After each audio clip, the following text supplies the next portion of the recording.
날마다 솟는 샘물과 함께하는 오늘의 큐티 시간입니다. 10월 13일 수요일 오늘의 말씀은 예레미야 36장 1절로 10절까지 말씀입니다. 제 36장.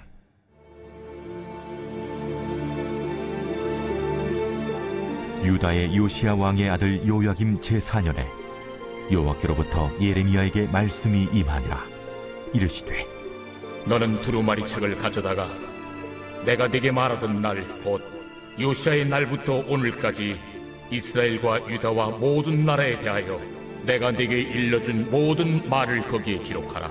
유다 가문이 내가 그들에게 내리려 한 모든 재난을 듣고 각기 악한 길에서 돌이키리니 그리하면 내가 그 악과 죄를 용서하리라. 이에 예레미야가 네리야의 아들 바룩을 부르매 바룩이 예레미야가 불러주는 대로 여호와께서 그에게 이르신 모든 말씀을 두루마리 책에 기록하니라. 예레미야가 바룩에게 명령하여 이르되 나는 붙잡혔으므로 여호와의 집에 들어갈 수 없으니 너는 들어가서 내가 말한 대로 두루마리에 기록한 여호와의 말씀을 금식일에 여호와의 성전에 있는 백성의 귀에 낭독하고 유다 모든 성읍에서 온 자들의 귀에도 낭독하라. 그들이 여호와 앞에 기도를 드리며 각기 악한 길을 떠나리라. 여호와께서 이 백성에 대하여 선포하신 노여움과 분이 크니라. 네리야의 아들 바룩이 선지자 예레미야가 자기에게 명령한 대로 하여 여호와의 성전에서 책에 있는 여호와의 모든 말씀을 낭독하니라. 유다의 요시야 왕의 아들 여호야김의 제5년 9월에 예루살렘 모든 백성과 유다 성읍들에서 예루살렘에 이른 모든 백성이 여호와 앞에서 금식을 선포한지라. 바룩이 여호와의 성전 윗들 곧 여호와의 성전에 있는 세문 어귀 곁에 있는 사반의 아들 서기관 그마랴의 방에서 그 책에 기록된 예레미야의 말을 모든 백성에게 낭독하니라. 본문의 역사적 배경이 1절에 기록되어 있는데요. 예레미야가 본문 말씀으로 예언했던 시기는 요시야 왕의 아들 여호야김 제4년입니다. 예레미야는 여호야김을 설명하면서 요시야 왕의 아들 여호야김이라고 설명합니다. 이 표현에는 중요한 의미가 담겨 있습니다. 아시는 것처럼 요시야는 유다 역대 왕들 중에서도 가장 경건하면서도 개혁적인 왕이었습니다. 성전을 보수하고 3대 절기도 회복시키고 예배를 회복시키면서 유다의 영적 부흥과 정치적 중흥까지를 이끌었던 왕이 요시야이지요. 이 위대한 요시야가 609년 이집트와의 무기또 전투에서 뜻하지 않게 전사하고 말았습니다. 누구도 예측하지 못했던 죽음인데요. 왕이 죽었으니 당연히 장자가 왕권을 이어받았어야 하는데 요시야의 경건한 신하들은 실질적 장자였던 엘리야김, 여호야김에게 왕권을 넘기지 않고 엘리야김의 동생 여호아하스에게 왕권을 이양했습니다. 요시야의 신하들이 보기에 요시야의 영적 부흥과 개혁을 이어갈 수 있는 사람은 여호아하스였기 때문입니다. 여호야김은 비록 요시야의 아들이었지만 요시야의 길과 반대의 길에 서 있었던 사람이었기에 요시야의 신하들이 이 여호야김에게 왕권을 이양하지 않았던 것이죠. 하지만 여호아하스는 이집트에 의해 3개월 만에 폐위되고 말았습니다. 그리고 누구도 예상하지 못했던 엘리야김, 여호야김이 이집트에 의해 전격적으로 왕위에 앉게 되었죠. 요시야와 정반대의 길을 걷던 요시야의 아들이 요시야의 자리에 앉게 된 것입니다. 본문은 이 여호야김이 유다를 통치한 지 4년째 되던 해입니다. 역사적으로 주전 605년이었는데요. 605년에 어떤 일이 벌어졌습니까? 고대 세계의 맹주였던 아수르가 바벨론에 의해 패망하면서 바벨론이 신흥 패권국으로 등장했었습니다. 바벨론은 아수르의 심장부 갈그미스로 진격해 아수르를 무너뜨린 다음 그 기세를 몰아 이집트로 진군해 갔는데요. 그 길목에 친이집트 정책을 펼치고 있던 여호야김의 유다가 자리하고 있었던 것입니다. 그러니 바벨론은 이집트를 치기에 앞서 여호야김의 유다를 칠 수밖에 없었습니다. 유다를 무시하고 이집트를 공격하게 되면 이집트도 공격하고 뒤에서 유다도 공격할 수 있었기 때문이죠. 이런 배경 속에서 오늘 여호와의 말씀이 예레미야에게 임하고 있는 것입니다. 유다가 세계 최강 바벨론 군대에 에워싸여 있을 때 여호와의 말씀이 임했던 것이죠.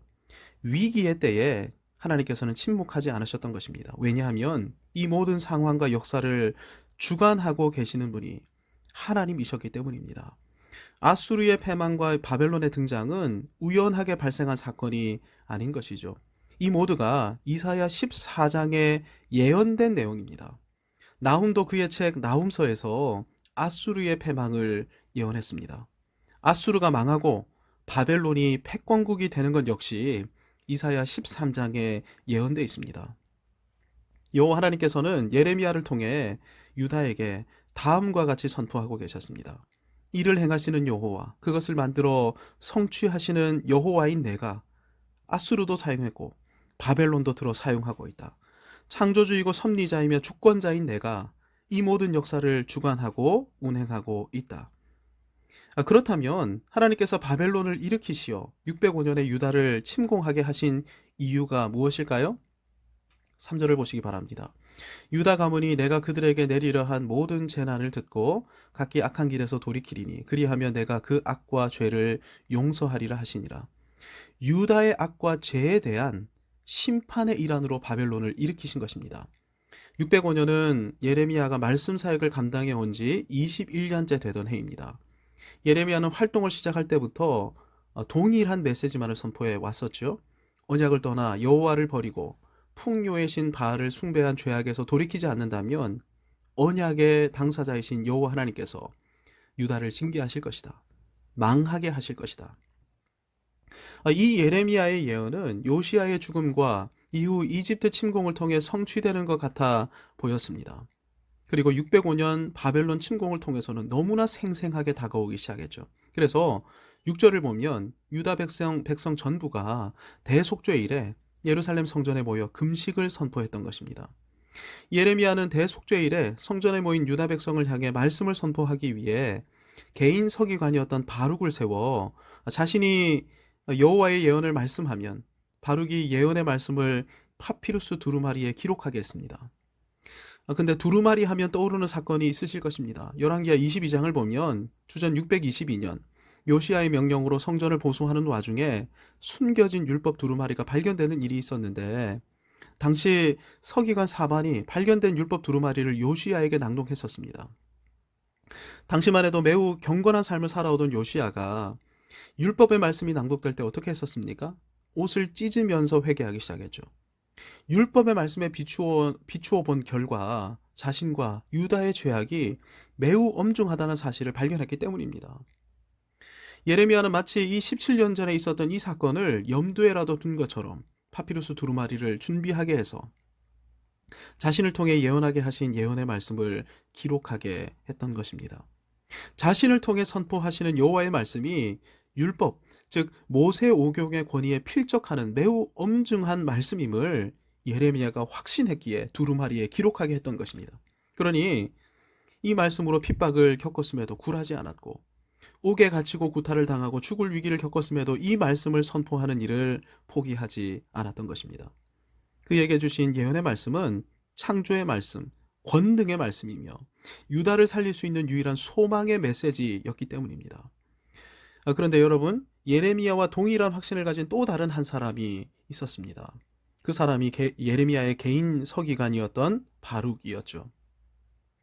어떤 이유에서인지 명확하지는 않지만 예레미야는 대속죄일의 성전으로 나아갈 수 없었습니다. 그래서 바룩으로 하여금 예언을 기록한 두루마리를 들고 성전에 가서 낭독하도록 했죠. 기록된 성경 말씀을 낭독한 다음 그 말씀으로 백성에게 촉구하는 사람을 다른 말로 설교자라고 부르지 않습니까? 예레미야는 바룩으로 하여금 예레미야의 예언, 즉 반쯤 완성된 예레미야서를 가지고 설교하도록 했습니다. 설교자에게 있어서 가장 중요한 것이 무엇일까요? 호소력 있고 설득력 있게 말하는 언변의 은사도 매우 중요할 것입니다. 하지만 가장 중요한 것은 기록된 말씀을 향한 확신이죠. 그래야 말씀 그 자체를 강론할 수 있기 때문입니다. 바룩은 말씀 그 자체를 강론하는 설교자였습니다. 바룩이 신실한 목회자였음을 우리는 8절 말씀을 통해 확인할 수 있습니다. 네리야의 아들 바룩이 선지자 예레미야가 자기에게 명령한 대로 하여 여호와의 성전에서 책에 있는 여호와의 모든 말씀을 낭독하니라. 바룩은 기록된 모든 말씀을 낭독했습니다. 모든 말씀을 낭독하는 기간은 하루아침이 아니었던 것 같습니다. 적지 않은 시간 동안 바룩은 믿음과 확신을 가지고 기록된 말씀을 모두 낭독했고, 아마 설명이 필요한 부분은 강론까지 했을 것입니다. 그 결과가 무엇입니까? 9절입니다. 유다의 요시야 왕의 아들 여호야김의 제5년 9월에 예루살렘 모든 백성과 유다 성읍들에서 예루살렘에 이른 모든 백성이 여호와 앞에서 금식을 선포한지라. 본문 1절을 보면 예레미야에게 여호와의 말씀이 임한 것이 605년인데 9절 말씀에 의하면 어느덧 1년이 지나 604년 9월이 되었습니다. 6절의 대속죄일이 605년 7월인지 604년 7월인지는 명확하지 않습니다. 605년이라고 가정한다면 바룩이 말씀 사역을 선포한 기간이 10개월이 됩니다. 604년으로 가정하면 2개월 정도가 되는데요. 10개월이건 2개월이건 결코 짧은 기간이 아닌 동안 바룩은 예레미야서를 낭독하면서 유다를 향해 여호와의 말씀을 선포했던 것입니다. 그 결과 모든 백성이 금식을 선포하며 여호와 앞에 회개하면서 엎드리기 시작했습니다. 605년 바벨론 침공이라는 심각한 위기 앞에서 유다가 함락당해 1차 포로를 내주긴 했지만 망하지 않은 이유가 무엇입니까? 여호와의 말씀을 경청함으로 회개하고 엎드렸기 때문입니다. 금식을 선포했기 때문인 것입니다. 겸비한 마음으로 가슴을 찢었기 때문인 것이죠. 그래서 위기는 기회가 되는 것입니다. 심각한 위기 상황에 처하게 될 때 그때 우리가 얼마나 아무것도 아닌 존재인지를 깨닫게 되고 그때 우리의 죄와 악을 깨닫게 되는 것입니다. 죄악을 깨닫고 엎드려 회개하기만 하면 하나님께서는 살 길을 열어주시죠. 여러분, 이 과정에서 가장 중요한 역할을 했던 사람이 누구입니까? 예레미야와 바룩입니다. 여호와께서 주신 예언의 말씀을 권위 있는 하나님의 말씀이라고 확신하여 파피루스 두루마리에 기록하게 한 예레미야의 믿음과 확신, 또 기록된 두루마리의 말씀을 모든 백성 앞에서 담대히 낭독하고 선포했던 바룩의 믿음과 확신, 사역자들이 믿음과 확신 가운데 말씀을 선포한 결과 유다가 회개와 금식으로 여호와 앞에 겸손하게 엎드렸던 것입니다. 119 새생명 축제가 작정되었습니다. 이제 우리에게 필요한 것이 담대함과 확신입니다. 우리가 작정한 한 영혼이 여호와 하나님께로 돌이키려면 우리가 담대히 복음의 말씀을 선포해야 합니다. 그리고 그 작정된 영혼을 모시고 와야 하는 것이죠. 우리 교회가 더욱 왕성히 살아나고 조국 교회가 힘차게 일어나려면 하나님께서 세우신 말씀의 사역자들이 예레미야와 같고 바룩과 같아야 합니다. 이분들이 66권의 성경이 거룩하신 여호와 하나님의 말씀임을 확신해야만 하는 것이죠. 오늘 이 아침에 주신 말씀을 붙들고 우리 스스로와 특별히 교회 말씀 사역자들, 조국교회 말씀 사역자들, 조국교회에 세워진 신학교와 신학생들, 신학교 교수들을 위해 부르짖어 기도하기를 원합니다. 이분들이 예레미야 같고 바룩 같은 말씀의 종들이 되게 해주셔서 조국교회가 다시 한번 겸손히 엎드려 회개하게 해달라고, 거룩한 부흥의 불길이 다시금 일어나게 해달라고 주님의 이름을 부르며 함께 기도하겠습니다.